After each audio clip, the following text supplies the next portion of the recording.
Okay, trigger warning. This episode includes references to suicide. There are no details or specifics. However, the recordings were made at an event that was hosted by an organisation with the primary objective of suicide prevention. So please switch this off if you feel this episode might be detrimental to your current state of well-being. Right. All of us are aware of and enjoy many of the mental health benefits of crafting, making and mending. Rebecca Jackson understands this better than most, having experienced one of the worst things someone can go through. It led her to set up the Big Fandango 5 years ago in Bury, just outside Manchester in the UK. The Big Fandango is a social enterprise with workshop space that creates and nurtures community and positive mental health through learning sewing and textile craft skills, whilst also delivering suicide prevention training to businesses and organisations. I was there with Jeanna, Wigger and Mary Morton, authors of the awesome mending book, Stitch It, Don't Ditch It, who were delivering a mending workshop as part of their North of England tour a couple of weeks ago. So stick around a few minutes to hear about the power and impact that sewing can have for those who need it most. Welcome to Check Your Thread, the podcast that will help you sew more sustainably. My name's Zoe and I'm obsessed with sewing. I've been blogging about it for over 17 years and I'm the creator and host of the popular handmade wardrobe challenge, Me Made May. But, like many people, I've become increasingly concerned about the climate and ecological crises, and I'm looking at the way that my lifestyle contributes to them. So in this podcast, I'll be nerding out about making clothes whilst exploring how to minimise the negative impact that it may have. And I really hope you'll join me in this journey. Hello, lovely one. How are you doing? So Check Your Thread is back in your feed after a week of not dropping any episodes and the week before when we dropped a repeat episode. So in case you didn't catch why that was, the reason was because I took a week off to go on tour around the north of England. So I visited previous guest Kim Whitton in Liverpool, and then, as I just mentioned, I met up with previous guests Jeanna Wigger and Mary Morton, who wrote the book Stitch It, Don't Ditch It together.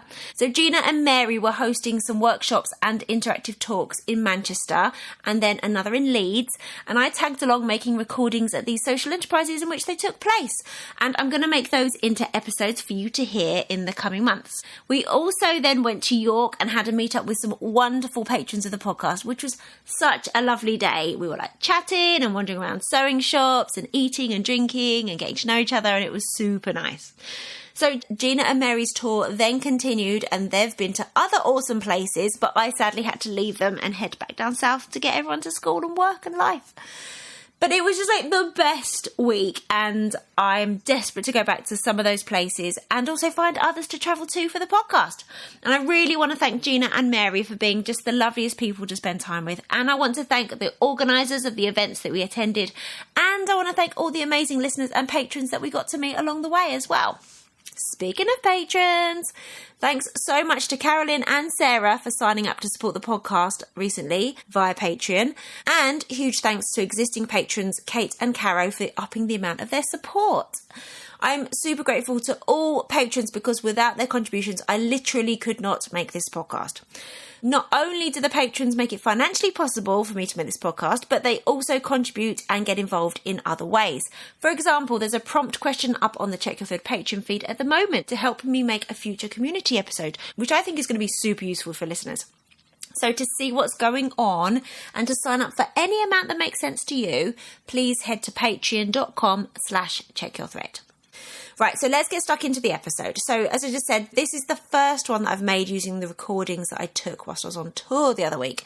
I'm not going to drop them all in a row. I think I'll probably drop them maybe once a month with some other content and topics in between. So in this episode, first you'll hear from Jeanna and Mary in the car when we arrived at the social enterprise, the Big Fandango, and then you'll hear from Rebecca who started it up. So there's no preamble or intro, so it might sound a little bit jarring, but basically Rebecca and I were wandering into the back space to have a look around, and we were chatting, and she was just telling me all this fascinating stuff about the enterprise, and I didn't even have time to go and grab my handheld recorder. I just whipped my phone out and started recording her in the memo app. So sorry about that if it's not so smooth and we didn't get to do the intros and stuff. But I can't see how you'd fail to feel inspired and heartened by the work that they do. So please head to the show notes on the website checkyourthread.com. So this is episode 217, and you'll see a ton of photos I took at the space. Plus there's links to the Big Fandango, links to Jeanna and Mary and their book and all the episodes that they've been in before. Right, so until next week when we'll be hearing from a very beloved return guest, take care of yourself, take care of your loved ones, and those in the wider global community who need our help. Please consider signing up to the Check Your Thread Patreon to make it easier for me to get new episodes into your ears. And enjoy! Right, good morning! Mary, how are you feeling today? Oh, sorry, phone's just pinging. Stop messaging. It's a message from Jeanna, who's literally like 2 centimetres away. Yeah. Right, Jeanna, what's going on? We are here in Barry. Or Berry. Bury is how I would... Right, we're all pronouncing it in different ways. Anyway, Bury. Outside of Manchester. Today we're doing a workshop at the Big Fandango. What is the Big Fandango? It sounds like they're doing great stuff to support people with their mental health by encouraging them to do sewing kind of things. And I'm really looking forward to it and very excited. Brilliant. So what do we know about the Big Fandango? They are a social enterprise. Their primary focus is working for suicide prevention within their community. And so they do suicide prevention trainings for the community. And then they also have this community space where they teach sewing classes and have various sewing workshops. So we're joining them today to do a mending workshop. Amazing. We were looking at their roster of events last night, weren't we? And they seem to do tons of stuff from mending and dressmaking and quilt making and open sewing sessions and stuff. So very, very cool. So we're going to go in, we're going to meet someone called Rebecca, and we'll report back. Okay, you excited? Absolutely. Very excited, yes. Awesome. My daughter was neurodivergent, and I think that was a massive problem with her. There was no safe spaces or anywhere for her to go. If you've got somebody who's neurodivergent who doesn't have a coexisting mental health condition, so they don't have a signed statement, once they leave school, that's it. And those people we know are at massive risk and they haven't got anything. And some of them will struggle with college, they will struggle getting a job because sometimes those issues around communication and confidence just aren't there. So we set up a group for 18 to 25-year-olds because we knew they were being failed by our education system. We had one girl who was neurodivergent and school had put her on a health and beauty course to be a hairdresser. Well, if you're really struggling with communication, you're setting somebody up to fail. So she had a real interest in textiles and she came here, really, really shy, lovely girl, incredibly talented, but just at home. So and that dips your confidence even more, doesn't it? Exactly. And her eye for colour and fabrics and her precision for sewing. We know that 70% of neurodivergent people are either unemployed or underemployed, yet 50% of creatives and people in the creative industry are neurodivergent. Right. Because they are attracted by pattern, shape, complex creative ideas. So we thought, right, we've got something here. So we put on a course for them and we got some funding for it, which has now run out. But we're taking a group of women who are 18 to 25. We teach them to sew, but we teach them how Etsy works, how Vinted works, using my marketing background, how to write copy, how to price your products, how to look at that. Amazing. So before Christmas, this particular girl made this beautiful, huge drawstring makeup bag, the big round ones that you can lay flat. And because she has an amazing eye for colour and pattern and design, it was beautiful.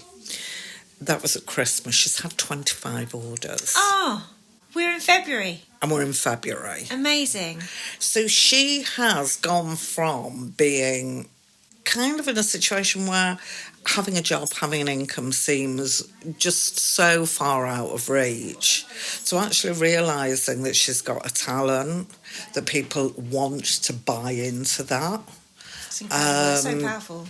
And it's given her confidence. So now she's started opening up and the group is small, but they talk to each other, so they can work alongside each other, and it's such an important space, and we need these spaces, and I think women's craft creates that. It's really important that we have safe spaces for women to learn those old traditional skills that our mums and our grandparents and our ancestors knew. Good for you. Yeah. Coming together and making things. Yeah. And sitting alongside each other where your hands are busy, you're not necessarily looking each other in the eye, but you're close.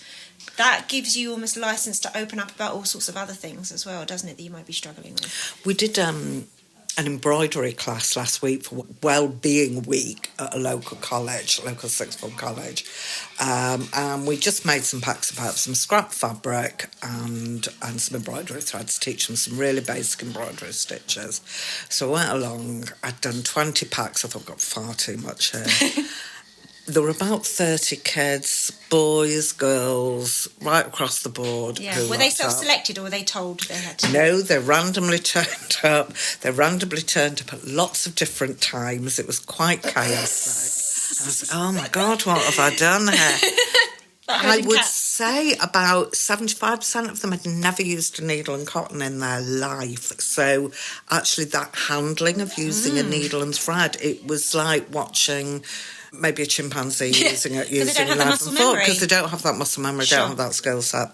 But obviously it's quick to pick up. And by the end of the session, there was about 15 diehards there, and again mixed, just sat stitching and not really concentrating on what they were doing, but chatting. Amazing. And that's what it's about, isn't it? It's that process of just putting a needle into cotton and making a pattern, but talking at the same, and it's that connection, isn't it?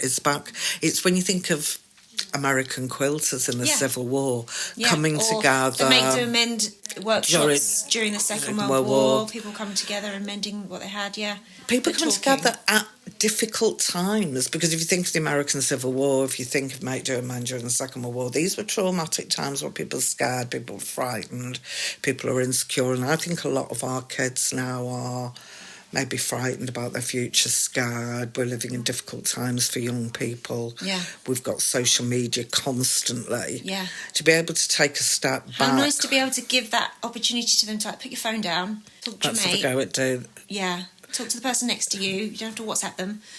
And maybe we need more of that in schools, and we need to start that really from So do you scratch. do outreach into schools and colleges and other organisations to kind of teach these skills or facilitate these kind of opportunities? We have done some work with a local high school around school avoidance, getting kids in here learning some sewing. Right, so they come here. We do suicide prevention into schools, so that makes that connection. And I think from the success of our embroidery wellbeing, I think that is something that will certainly... Are you having to... I don't even know how you begin, but kind of catalogue the outcomes of your things, because that's important for funding, isn't it? Yeah. How do you do that? So just putting some time aside and just sitting there, we do evaluations, we do this is the amount of people that videos, attended this workshop. And how they feel at the beginning, Okay, how so they you interview feel them at as the well. end, Amazing. Do you know of any other organisations who are doing similar things to this, like elsewhere? I know there's an organisation in South Manchester called Stitched Up who do a lot of... We're going there. So they do a lot of Make Do and Mend. That I think they work on a very similar basis to us. I don't know. Their background isn't suicide prevention, it's more just sewing. Yeah.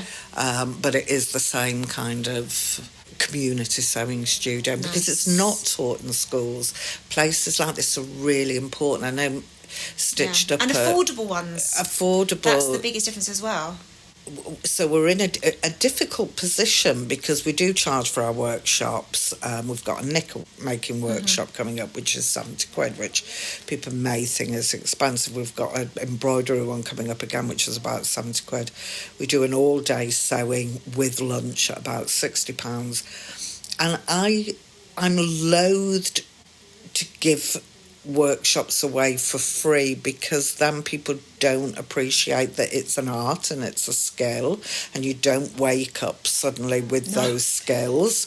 It costs money and it costs training, and as creators we go on courses ourselves, we spend a lot of money on our hobbies. Imagine how much we've spent on fabric over the years. Let's not think about it. Well, it is, you know, all that money you spend is part of your learning, isn't it? Absolutely. Because you can't learn without. And if I start giving courses away for nothing, then people don't appreciate the value. When I've put workshops on for free, people don't come. Sure, because they think, well, it's not, because there's no perceived value. Sure. So when you have which I think that is still an incredibly reasonable price for an all-day workshop, absolutely. But that said, that is on the higher end of your pricing. Do you sometimes then have a sponsored place, or do you know, is there ways for people on a low or no income to access those slightly higher ticket classes? We have we're having Neurodivergent Day on a Monday, and that is subsidised. We put a small fee on again so that people turn up. Sure. Because it's that investment, I'm invested in this. I'm invested in this. Yeah, but because otherwise they sign up and then that's a space that somebody else can't take, isn't it? So that's £6.50 and it's for 3 hours, and your fabric and your tea and coffee are included in that. Our general sewing sessions are £15. Again, it's £5 an hour. You're getting tea and coffee. You couldn't go out and... No, you couldn't sit in a cafe for 3 hours. For and you've got a huge choice of fabrics. So we have all the haberdashery patterns, resource books. Our children's sessions are free. We're not funded for them at the moment, but we suck that price up ourselves because I know probably most of the kids who come to them, their parents could afford it, but you don't know you don't want to means test it either, though, really. No, and you don't know what people's positions are. You don't know what their outlays are, and I would hate it if a family said, well, you know, that £40 a month we're paying for you to go sewing, actually we need it for this instead, so you can't go anymore. So I'd rather it was free. Yeah, because once they've got those skills as kids, that's them. We need to invest in our young people. Absolutely. So that is us investing. Amazing. And if somebody came along and said, here's some money, Rebecca, for your youth group, yes, please. that would be lovely. Yes, please. My till is always okay. Yes, sign the check. Fantastic. Yeah. So how do people hear about you, your workshops, your roster of classes? We have a very active Facebook page. Well, attendees today said they heard about it through Facebook. Yeah, we've got a website and we've got a Facebook page. We're not huge. We don't need hundreds and hundreds. Sure, of people. You're not having to be constantly trying to fill millions of spots. No, and so Facebook and on our website and word of mouth, and we've got a shop front in the middle of Bury as well. So we get people who wander past and go, what are you doing here? Will you turn my trousers up for me? No, we won't, but we'll teach them to do it yourself. So, so we get that passing trade. Amazing. So generally with your workshops and your classes and stuff, what kind of proportion of the classes are filled generally? Is it generally fairly full?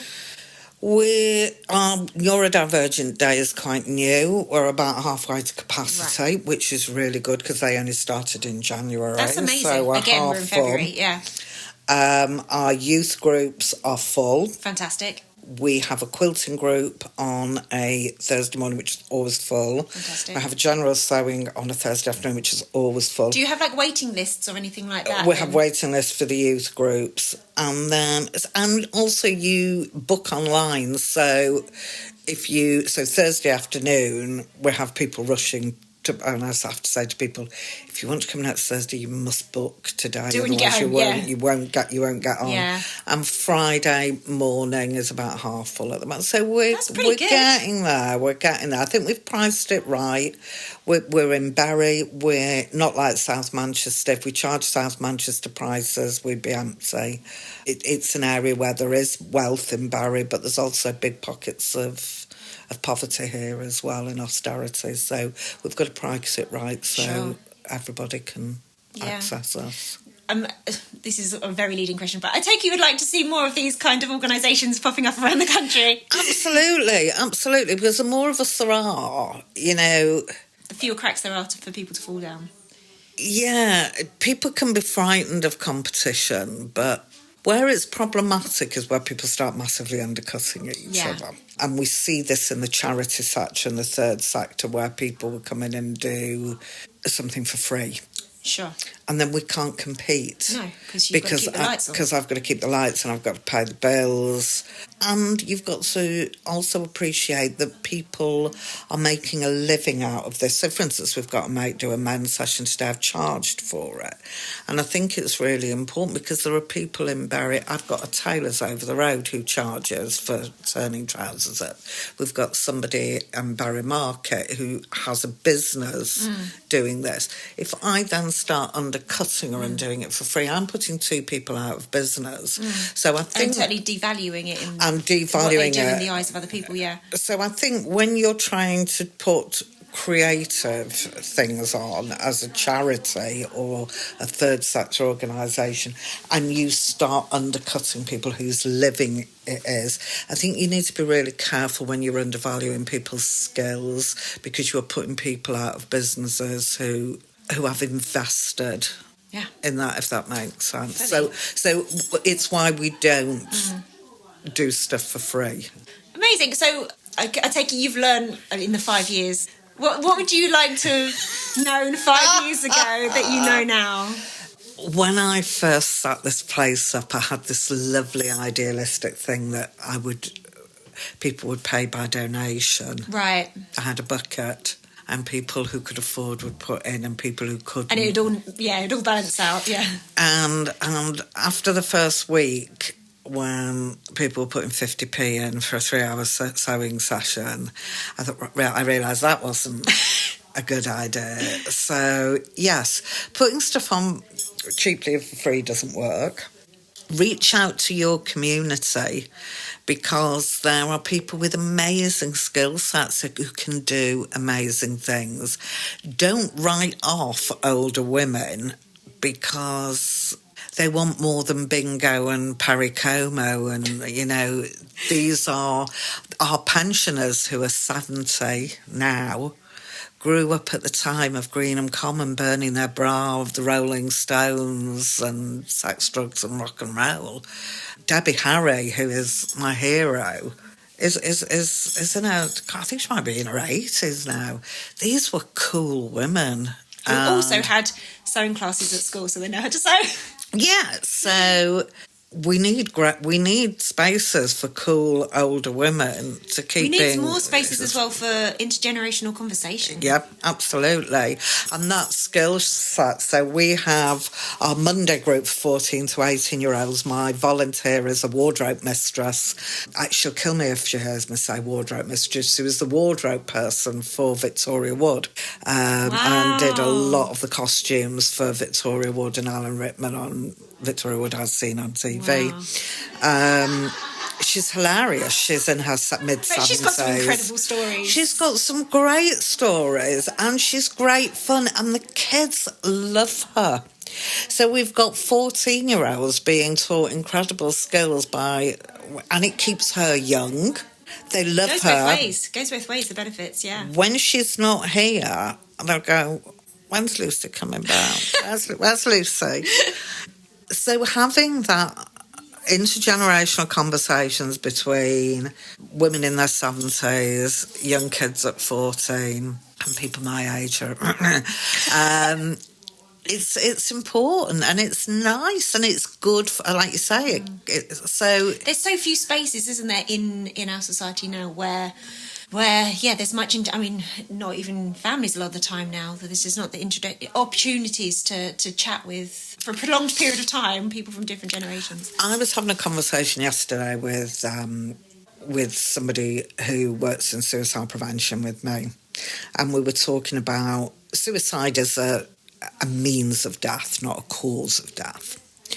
And how do we stop this? Because we now have massive waiting lists for we have a generation of young people who have no resilience whatsoever, who struggle the minute they leave school, and even before that with the big wide world out there. And these are kids who've grown up on their mobile phones, not going out, not playing out like I did in the 70s. And without those youth groups, even going down the pub, which, I'm not advocating underage drinking, but we did, at 16. We weren't, probably just have orange juice, but it was somewhere to congregate. And if you believe, we just had orange juice. But there were lots of places for people to go. We don't have that anymore.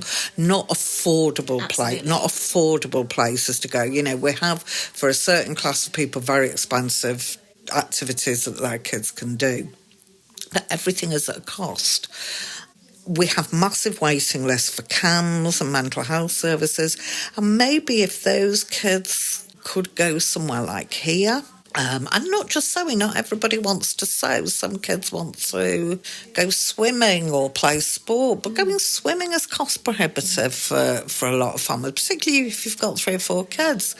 If you 20 quid a week, that's £100 a month. So I think we need to start investing in community-led spaces for young people. I think it will solve a huge amount of our mental health crisis, and we're empowering kids with real skills that give them some pride in what they've done. We go, look at that, I've made that. The first thing everybody does here, and everybody who sews will know this, is your tote bag. The lined tote bag that you pull it out from, and it's like Call the Midwife. You're giving birth to you're birthing the bag. And the look, and I must have watched hundreds of tote bags being birthed in this room. And every time the look on that person's face of sheer amazement, oh my God, how has that happened? And then the beaming look on their faces when they go, I've done that. And there's a mirror behind me, and they stand in front of the mirror with their bag, and they go, oh, look at me, look at me with my bag that I've made. And if you could pack, it's so powerful. All your antidepressants in the world, I don't think give you that buzz from. And for somebody saying, oh, I like your jumper, where did I made that? As a maker, how powerful that is. It's great. So good. And in real life, a real life experience rather than a like on Instagram. Absolutely. Yeah. And you can take a picture of it and you can put it on Instagram and all your friends can like it. And so that's good. So it's the gift of giving. It's great. And you can put your stuff in it, take home. Yeah. I mean, the girl I was talking about at the beginning of this who has had 25 orders in for a maker bag that she's made. What a buzz. Yeah, amazing. Otherwise she would have been sat at home on her phone.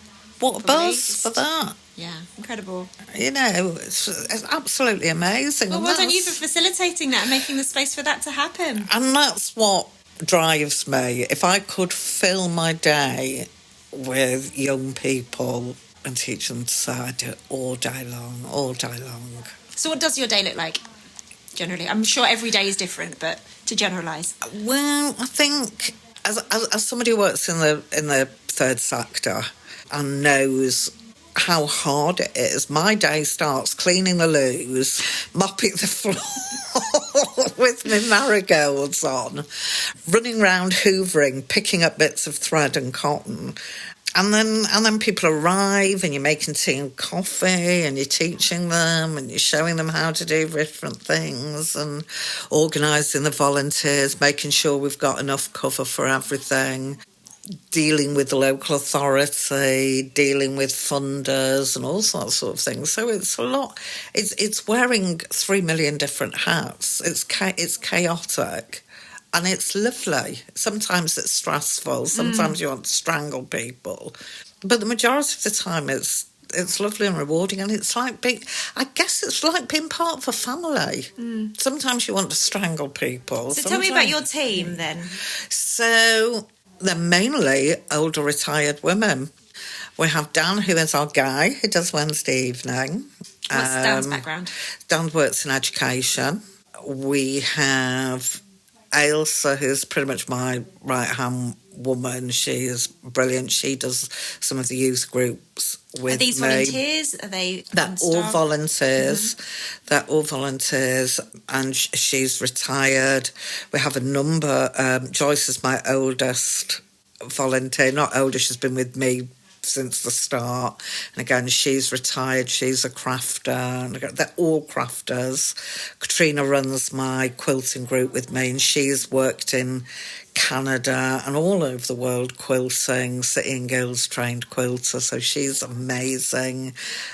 And I'll have left people out. Our youngest volunteer is still at college, and she started off in my youth group. Oh, amazing. And she's helped me. So our neurodivergent group is designed and delivered by neurodivergent people. So that's amazing. been That's so part important. of that process. And we all kind of look out for each other, and it is a family. It is a real family thing. They're all volunteers. I have a lady who only volunteers once a month, but she is my peer support worker on the suicide bereavement peer support group. So where it's all fluffy and lovely here, myself and Tree deal with some of the real hard conversations that happen behind closed doors of people who are going through the worst of times, and hopefully we walk with them till they come out the other side. We deal with really happy stuff here, really awful trauma, but it's about, I guess, coming together as a community. Community is key. And I think if we join those dots across small communities, we can stop people dying, and that's what I'm here to do. That at the end of the day, all the quilts, all the sewing, all the make, do and mend. All the birthing bags. All the birthing bags. It's about giving people hope and holding on to hope for people. Yeah. Amazing. Thank you. Hi, what's your name? Janice. Hello, Janice. Hi. So I've seen you're making a lovely little sample here. So what have you learnt today? I've learnt the names of stitches and how to do a patch and stop it from fraying around the edges. Fantastic. So I spoke to you earlier, and you're already a confident garment maker, is that right? I've been in the past, yeah. Yeah. It's a long time since I did any sewing, making garments. Yeah, so you've got a little bit of kind of, you've got the muscle memory, you've got some skills already. Brilliant. So what inspired you to sign up to this workshop? I started looking at there was a thing for January, don't buy nothing new January, and repairing things, and somebody had done some beautiful repairing on a jumper. I thought, I'd love to learn how to do that. And a few days later I saw the advertisement for this. I thought, meant to be. Exactly, yeah. Fantastic. So here I am. Have you been here before? No.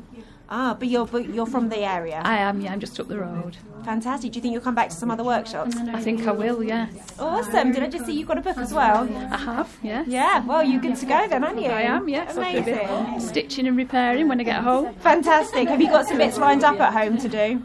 I'm sure I'll find something. Yeah. So you'll be keeping your eyes out for what's available now, Yes. isn't it? Yeah. Well, amazing. Thank you. Thank you. Hello, who are you? Hi, I'm Fiona. Do you come here often? I have been here before, yeah, but not for a while. What workshops or events or sessions have you done before? I came to the beginners workshop. I think it was April last year, and then I came to quite a few of the regular sessions. Nice. So you saw about this workshop somewhere, like on Facebook or something like that? Yeah, I think I just looked up the website. I was looking for something. Nice. I was off work at the time, and it was a good idea, really, something to keep my mind occupied and to learn a new skill. So Awesome. So what have you brought with you today? So I brought my daughter's T-shirt. What was wrong with it? It's got like a rip on the collar. I just wanted to repair it. Yeah. So you're doing I can see you're doing some very amazing back stitching there. So you're doing a less visible repair, something that kind of keeps its original look. Is that right? Yeah, because she probably wants it to look the same, really.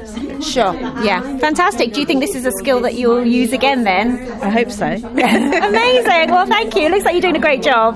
Okay. Thank you. Right. So we've just been at the Big Fandango. What was your thoughts? It was absolutely fantastic. A wonderful crowd had come along, and they were all keen to learn lots of new techniques around mending. It was just great, and what a wonderful organisation as well. Yeah. Great work that they do. What was your highlights? Oh, highlights. I love seeing people's satisfaction when they have fixed something and learning a new technique. I think that's just like the funnest thing.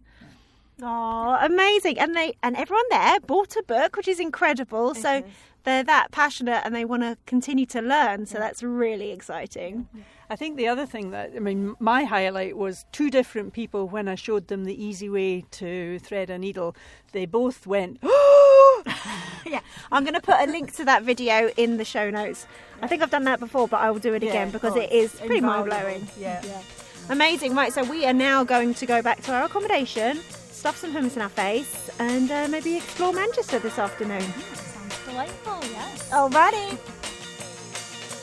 Thanks so much for listening. I really hope you enjoyed this episode and are left feeling inspired. For more info about the podcast, including show notes for this and every episode, head to checkyourthread.com.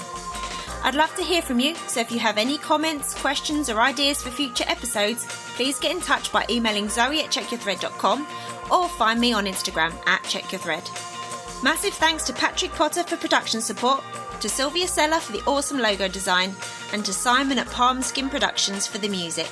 This ad-free podcast would not be possible without listener support, so if you feel you are able, please consider signing up to the Check Your Thread Patreon. For the equivalent of buying me a coffee each month, you'll be making it possible to continue producing regular episodes. Links can be found in the show notes and on the website checkyourthread.com. I hope you'll listen again next week. Until then, take care. Bye!